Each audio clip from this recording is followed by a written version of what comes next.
షర్మిల చేస్తున్న వ్యాఖ్యలపై మాజీ మంత్రి కొడాలి నాని తీవ్రస్థాయిలో మండిపడ్డారు. రాష్ట్ర ప్రభుత్వం సీఎం జగన్పై షర్మిల చేస్తున్న వ్యాఖ్యలపై కొడాలి నాని ఫైర్ అయ్యారు. కుటుంబ తగాదాలు ఉంటే వ్యక్తిగతంగా మాట్లాడుకోవాలి. రాష్ట్రాన్ని సర్వనాశనం చేసిన కాంగ్రెస్తో చేతులు కలపడం సరికాదన్నారు కొడాలి నాని. 10 మంది పనికిమాలిన విధవులతో రాజశేఖర రెడ్డి బిడ్డ అంటూ తెలంగాణలో పరువు తీసుకున్నారు.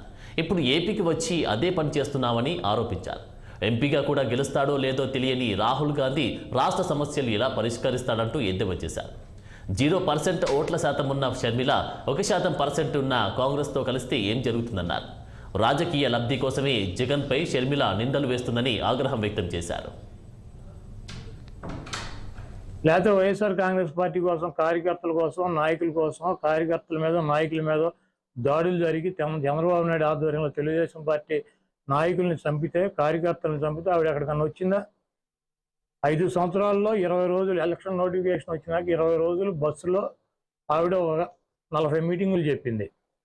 ఆవిడ 20 మీటింగులు 20 రోజులు 40 రోజులు 40 మీటింగులు చెబితే వైఎస్ఆర్ కాంగ్రెస్ పార్టీకి 151 సీట్లు వచ్చినాయి. జగన్మోహన్ రెడ్డి గారు 16 నెలలు జైల్లో ఉంటే ఆవిడ 7 నెలలు పాదయాత్ర చేసింది. ఆవిడ పాదయాత్ర చేయగానే ఆవిడ గెలిపించేసిందా 2014 వైఎస్ఆర్ కాంగ్రెస్ పార్టీని? నేను కష్టపడ్డానంటే ఎవరి కోసం కష్టపడింది ఆవిడ?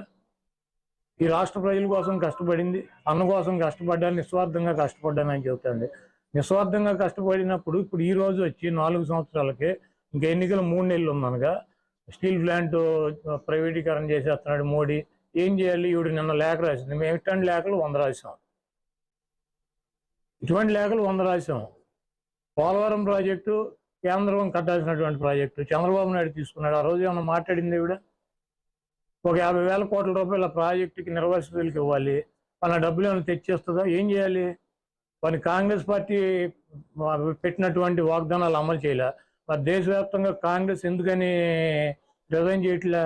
కాంగ్రెస్ పార్టీ ఎందుకు పోరాట్లా? మేము పెట్టిన చట్టం ఎందుకు చేయవు మోడీ అని చెప్పి